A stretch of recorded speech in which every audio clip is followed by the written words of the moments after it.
Assalamualaikum warahmatullahi wabarakatuh.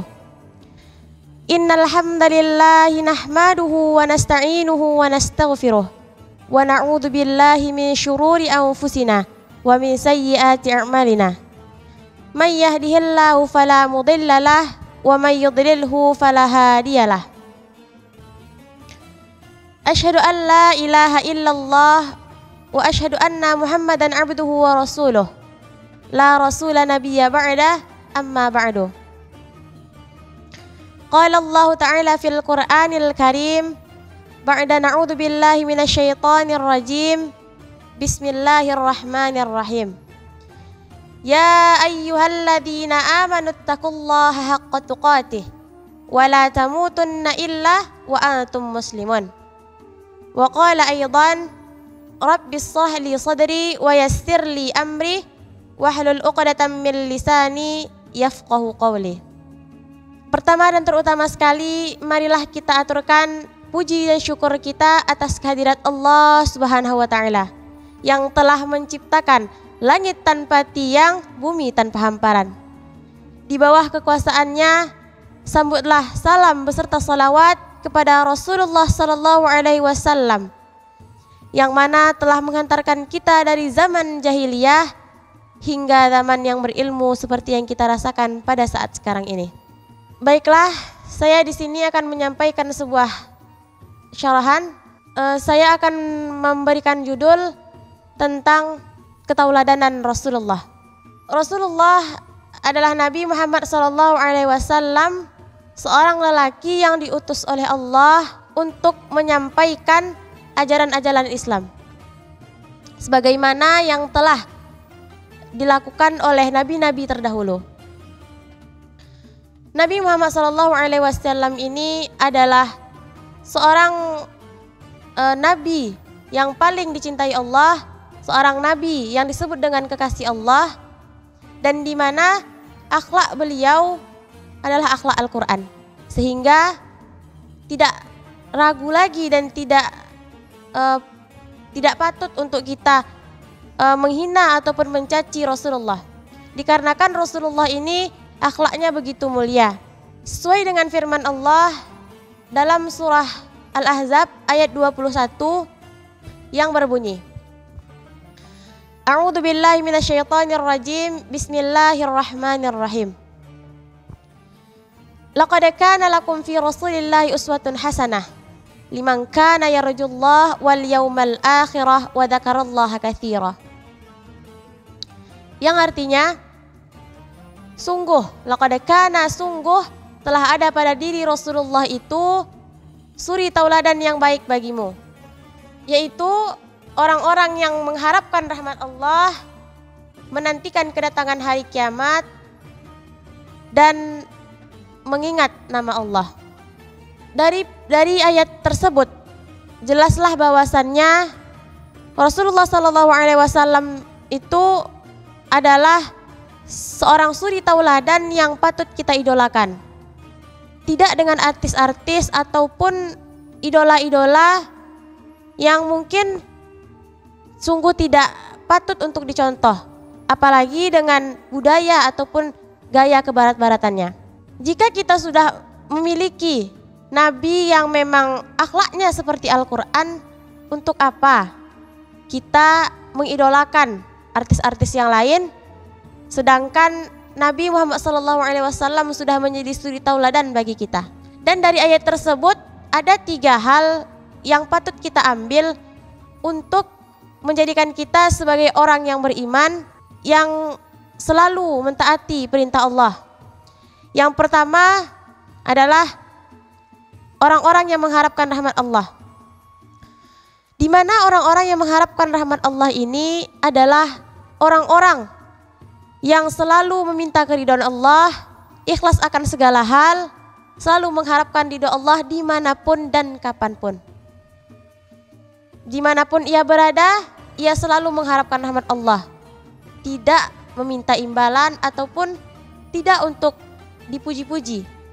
Akan tetapi orang yang mengharapkan rahmat Allah ini hanyalah mencari akhirat, hanyalah mencari syurga yang untuk ditempatinya. Di mana orang yang mengharapkan rahmat Allah ini hatinya akan tenang, jiwanya akan tentram. Kemudian yang kedua adalah orang-orang yang menanti kedatangan hari kiamat. Orang-orang yang menanti kedatangan hari kiamat adalah orang-orang yang dimana ia telah mempersiapkan amal kebaikannya, seluruh amal perbuatannya untuk bekal di akhirat nanti. Sehingga ketika hari akhir datang ia tidak takut lagi, karena ia yakin ia pasti akan diberi syafaat oleh Rasulullah, dikarenakan ia selalu menyebut-nyebut nama Rasulullah, selalu bersalawat kepada Rasulullah. Kemudian yang ketiga adalah orang-orang yang mengingat nama Allah, zikrullah. Orang-orang ini adalah orang-orang yang selalu berzikir, selalu mengingat Allah, selalu memuji-muji Allah. Dimanapun dan kapanpun ia selalu mengingat Allah.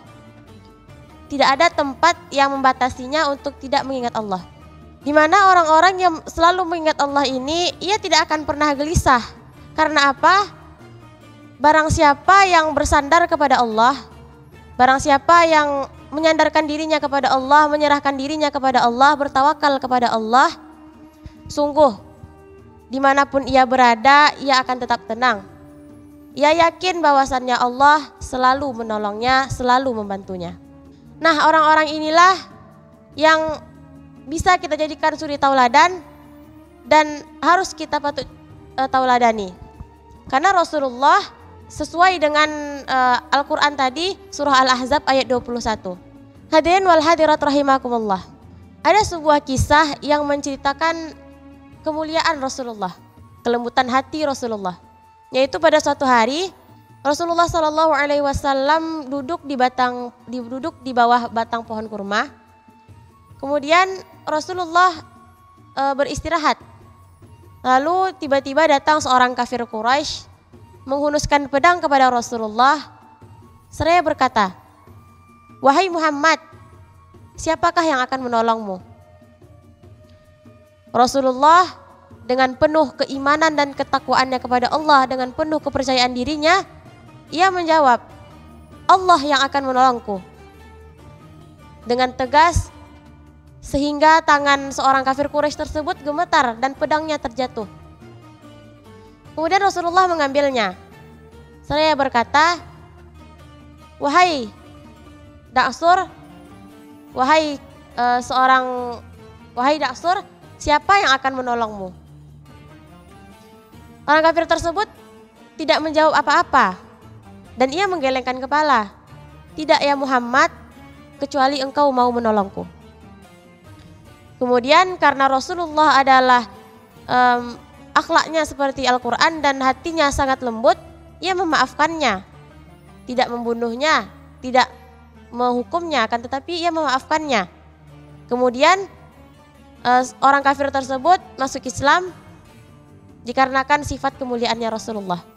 Begitulah mulianya Rasulullah, bahkan orang yang akan ingin membunuh Rasulullah pun masih ia maafkan. Allah berfirman dalam surah Ali Imran ayat 159 yang berbunyi, "A'udzubillahi minasyaitonirrajim. Fabima rahmatin minallahi lintalahum walau kunta faddan ghalidhal qalbi lanfaddu min hawlik fa'fu anhum wastaghfir lahum wasyawirhum fil amri fa idza adzamta fatawakkal 'alallah innallaha yuhibbul mutawakkilin." Di mana ayat ini menjelaskan bahwasannya Muhammad berlaku lemah lembut kepada orang sekitarnya. Muhammad berlaku baik kepada orang sekitarnya, itu adalah karena Allah, karena rahmat dari Allah. Oleh karenanya dapat kita ambil kesimpulan bahwasannya apapun yang kita lakukan, apapun yang kita rencanakan, dasarilah dengan Al-Quran dan hadis dan pedomanilah akhlak-akhlak Rasulullah. Karena kita tahu bahwasannya Rasulullah adalah suri tauladan yang baik untuk kita tauladani, baik untuk kita contoh dan tidak diragukan lagi. Oleh karenanya kita tidak pantas lagi untuk mengidolakan artis-artis yang memang itu menyelonong, itu memang melenceng kepada ajaran Islam. Dan satu lagi, dimanapun kita berada dan kapanpun kita, selalu ingatlah Allah dan lakukanlah amal baik dimanapun kita. Jangan membalas kejahatan dengan kejahatan pula. Kan tetapi balaslah kejahatan dengan kebaikan sehingga hati orang tersebut luluh akan kebaikan kita. Mungkin hanya ini yang dapat saya sampaikan. Banyak maaf atas kesalahan. Akhirul kalam.